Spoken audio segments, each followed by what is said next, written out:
అందరికీ నమస్కారం.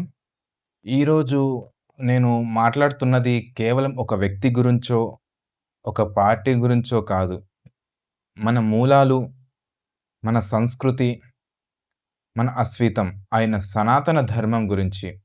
సినిమా తెరపై ఎందరో నాయకులను చూసుంటాం.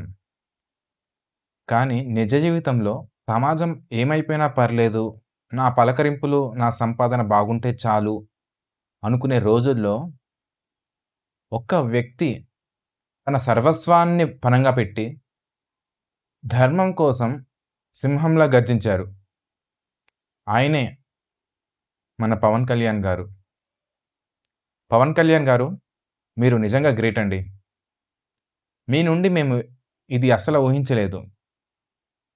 ఎందుకంటే ఈ రోజుల్లో సనాతన ధర్మం గురించి మాట్లాడడానికి కొందరు వెనకాడుతున్నారు. కానీ మీరు ఒక్కరే ఎక్కడా తగ్గకుండా, ఎవరికీ భయపడకుండా మన ధర్మం తరపున ఒంటరిగా పోరాటం చేస్తున్నారు.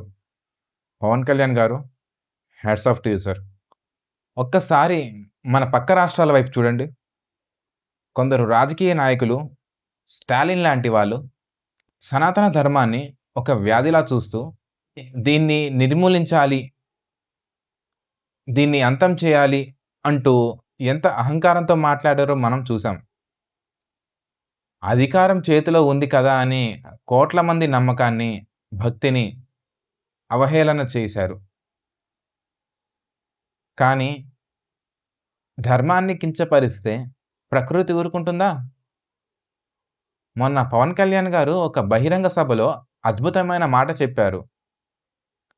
సనాతన ధర్మాన్ని కించపరిచేవాడు కాలగర్భంలో కలిసిపోతారు, నాశనం అయిపోతారు అని.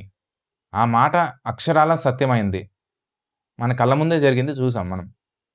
ఎవరైతే ధర్మాన్ని తుడిచేయాలి అన్నారో వారే ఎన్నికల ఫలితాల్లో కొట్టుకుపోయారు.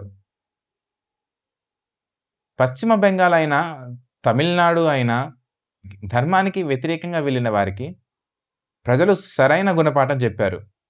భారతదేశానికి ఈరోజు ఒక దిశ కావాలి. నా కంటికి ఈ దేశాన్ని నడిపించే త్రిమూర్తులు ముగ్గురు కనిపిస్తున్నారు. మొదటి వ్యక్తి నరేంద్ర మోడీ గారు. రెండవ వ్యక్తి యోగి ఆదిత్యానంద్ గారు. మరి మూడవ వ్యక్తి మన పవన్ కళ్యాణ్ గారు. బ్రహ్మ, విష్ణు, మహేశ్వరులు లాగా సనాతన ధర్మాన్ని కాపాడడానికి, సమాజంలో మార్పు తీసుకురావడానికి మీలాంటి నాయకుల అవసరం నేటి యువతకు ఎంతో ఉంది.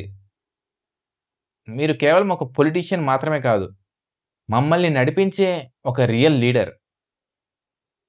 పవన్ కళ్యాణ్ గారు, మీరు మీ వెనక కోట్ల మంది యువత నడవడానికి సిద్ధంగా ఉన్నారు. మీరు ముందుండి మమ్మల్ని నడిపించండి.